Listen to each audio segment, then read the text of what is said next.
En resumen, la mirada, y lo he planteado en otros espacios, es que este es un proyecto que resulta necesario, que, que los aspectos que aborda son claves para entender la evolución del sistema de educación superior en Chile en términos generales, y también en términos particulares de cómo va a evolucionar el sistema universitario, y que atiende a resolver un tema del financiamiento. Estamos analizando en términos técnicos la minuta que ha compartido el gobierno, o el informe financiero, el sustento eh, desde el Ministerio de Hacienda para el proyecto, para su viabilidad y para entender que es viable en términos financieros y que no implica mayores erogaciones de parte del Estado. Es un proyecto que aborda aspectos que son necesarios de resolver. Por un lado, lo que indica usted en cuanto a que está agotado el esquema actual de financiamiento del CAE. Se ha planteado que era necesario reformarlo desde el año 2011, desde el primer gobierno, si bien recuerdo, del presidente Piñera. Se ha abordado esta necesidad. Ha habido planteamientos previos. El CAE fue una solución para expandir la cobertura, y que fundamentalmente ha beneficiado, por un lado, a la expansión de las universidades eh, privadas que están fuera de CRUCH, las posteriores a la Ley de Educación Superior del año 80, y también a la expansión de los institutos profesionales institutos profesionales, yo diría mayormente. Entonces, en el caso de las universidades, depende de la composición socioeconómica de los estudiantes. Puede tener implicancias distintas. En nuestra universidad, le digo, solo el 6%, 5,6% al mes de septiembre de los estudiantes tienen CAE. Pero hay otras becas estatales de 3,4%, crédito solidario de 6,2%, y entonces, eh, donde es mayoritario el funcionamiento de las instituciones, de los ingresos de pregrado por gratuidad, efectivamente tiene un costo, implicancias diferentes a las que tiene para instituciones que dependen fuertemente de este instrumento. El que salga a la banca, naturalmente, es adecuado. Vemos que ha habido transferencias que simplemente son utilidades para la banca. Ya está, naturalmente la banca espera tener utilidades. Entonces, si esto se funciona de tal manera como se ha indicado, ¿no es cierto?, con mecanismos más efectivos. Yo allí comparto en el proyecto de ley que los mecanismos que considera para la recuperación de los aportes que ha dado el Estado, digamos, para tener se ha indicado que es un mecanismo revolvente, que Sí. básicamente que quienes han sido beneficiarios después van a devolver a partir de sus impuestos, y claro, es el Servicio de Impuestos Internos, la Tesorería General de la República, la que en conjunto debiesen generar una mejor recuperación, simplemente a través de las retenciones por impuestos. Por esto hasta por 20 años, con montos acotados. Entonces, creo que el mecanismo que está planteado efectivamente es una solución al CAE. Ujú. Hay quienes han criticado esta lógica solidaria, podríamos decirlo, que, por ejemplo, el ex ministro de Educación, Raúl Figueroa, habla de que sería una nueva reforma tributaria, por decirlo de alguna manera, y que este mecanismo de solidaridad sería contraproducente en el sentido de que se va a cobrar probablemente a algunos estudiantes que egresan más de lo que costó su carrera por esta lógica de la cantidad de años por un máximo de 20 y con un porcentaje determinado en función de su ingreso. ¿Cómo ves esa discusión como de la lógica de solidaridad con la que funcionaría el sistema? Sí, a ver, no hay posibilidad de que los estudiantes terminen pagando más de lo que el Estado les aportó. Es hasta por un máximo de 20 años, Sí. pero sí, por eso, pero si el monto a partir de los ingresos de la persona, que tienen un tope de 8 años, o sea, perdón, un tope de un 8%, entonces, si la persona termina de cumplir sus obligaciones previo a los 20 años, va a dejar de tener que seguir pagando. O sea, entonces, primero es contingente a los ingresos y segundo, contingente a la deuda adquirida. Si a los 20 años no se ha pagado la totalidad de la deuda, entonces asume el Estado la diferencia. Si, por otra parte, los estudiantes, o sea, quienes estén en el ejercicio profesional y ya hayan cumplido con su pago total, dejan de contribuir. Entonces, desde esa mirada, es acotado los impactos que va a tener sobre las personas y un 8% como máximo, ¿no es cierto?, de los ingresos mensuales, efectivamente es un impuesto a las personas, pero no es una reforma tributaria porque los aportes que se generan en este sistema quedan al interior del sistema. Y, y, parece ser una forma adecuada de resolver esta situación y sobre todo que no entrega utilidades a otros segmentos en el país. Ujú. Deje plantearle ahora otra de las aprehensiones que ha instalado, por ejemplo, el rector Ignacio Sánchez. Dice que se complejiza, por ejemplo, la autonomía universitaria en el sentido de que la gran mayoría de las instituciones van a depender finalmente de este cheque mensual que van a recibir por parte del Estado en base a los aranceles regulados y también manifiesta preocupación por la sostenibilidad económica de las instituciones debido al tema del copago, ¿no? Que deja de haber un copago de los deciles 7, 8 y 9 solamente para el 10, por lo tanto va a haber una afectación en mayor o menor medida dependiendo de la institución. ¿Cómo ve ese debate?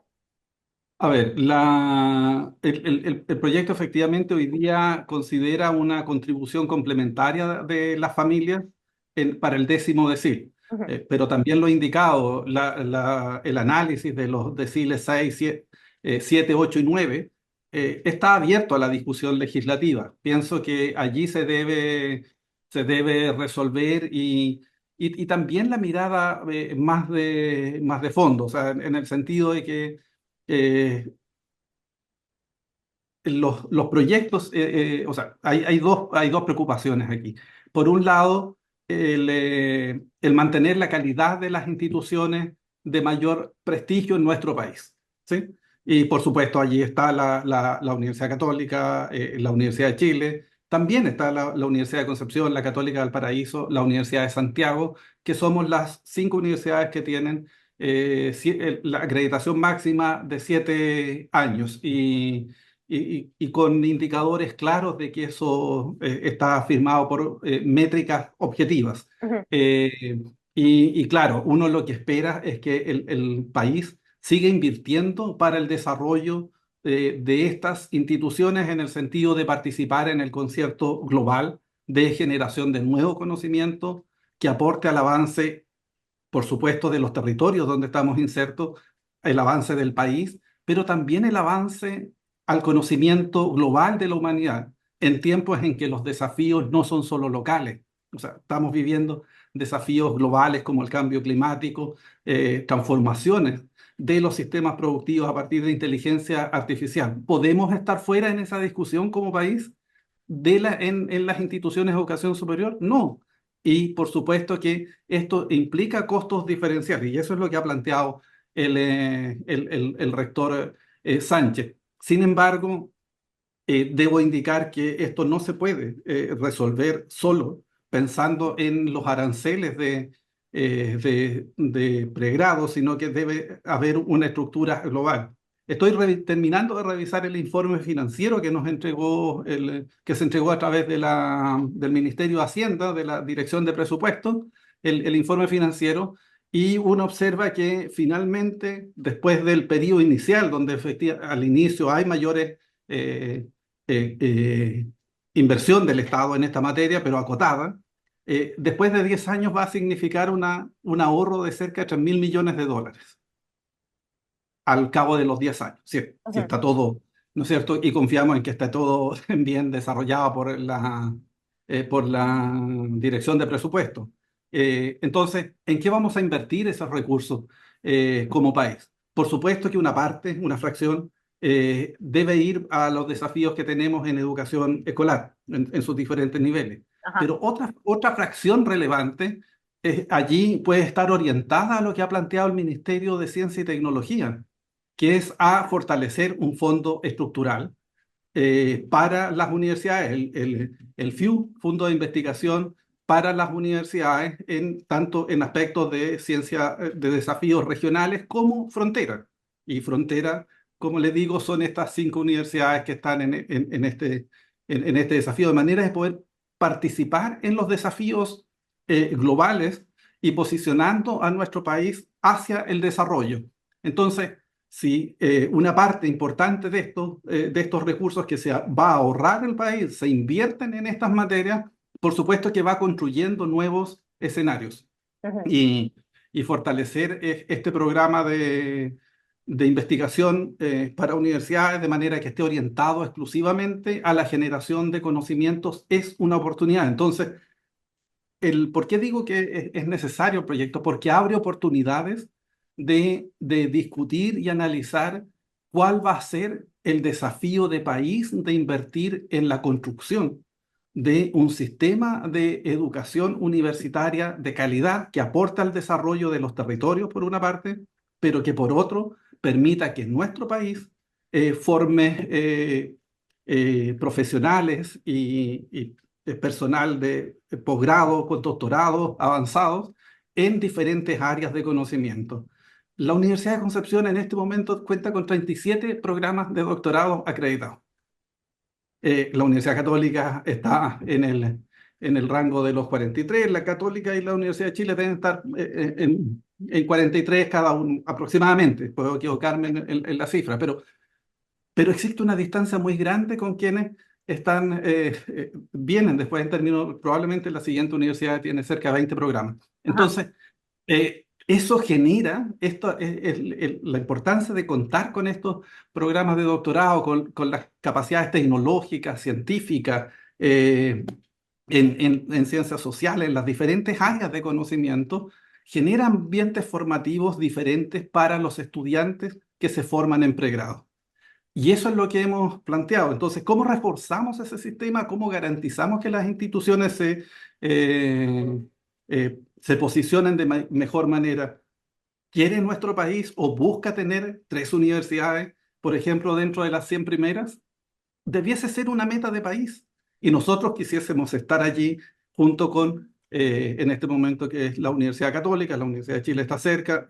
Faltan condiciones para seguir avanzando en estas materias y la inversión, reforzar el sistema de inversión, incorporar al Estado, pero también que los privados inviertan más en investigación y desarrollo es una posibilidad.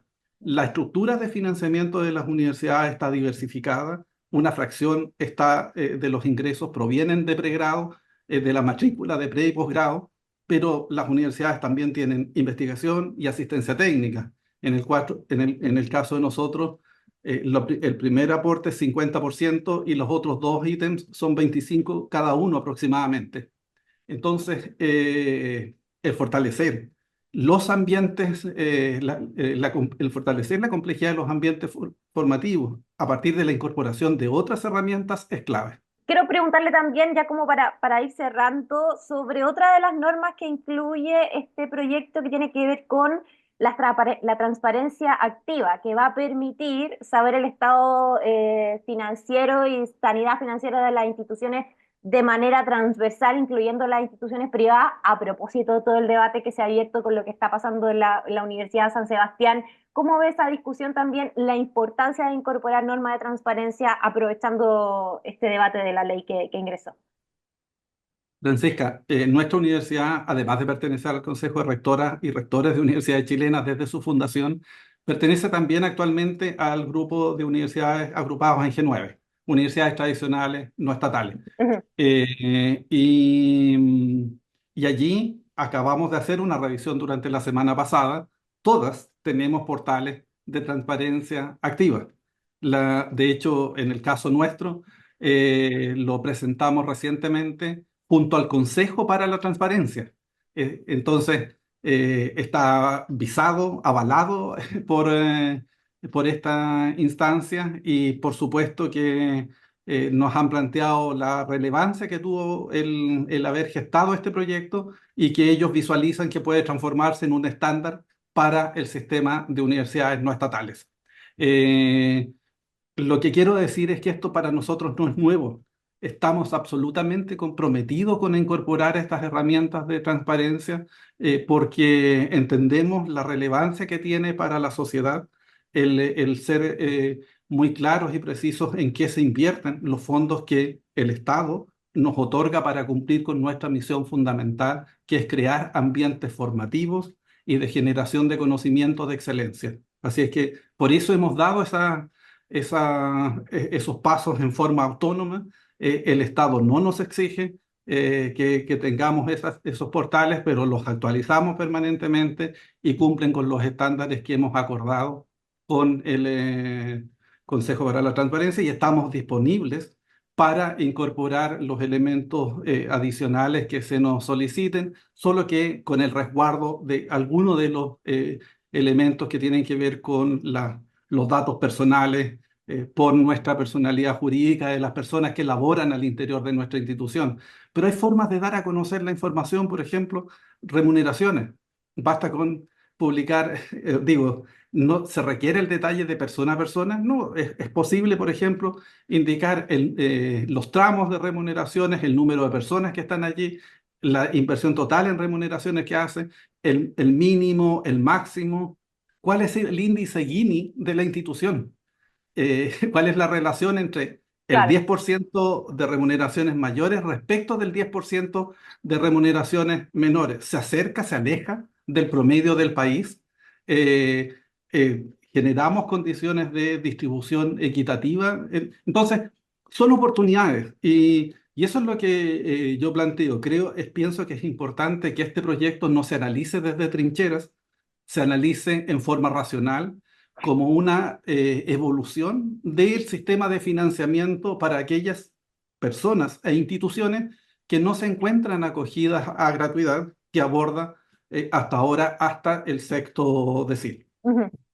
¿Le parece bien entonces que esto se extienda también para las privadas no tradicionales? Que ese sea el estándar, me refiero, el O tema de la sea, transparencia. lo que uno esperaría es que las instituciones que reciban recursos del Estado en forma significativa actúen como actuamos nosotros, a que actúen como las instituciones de G9.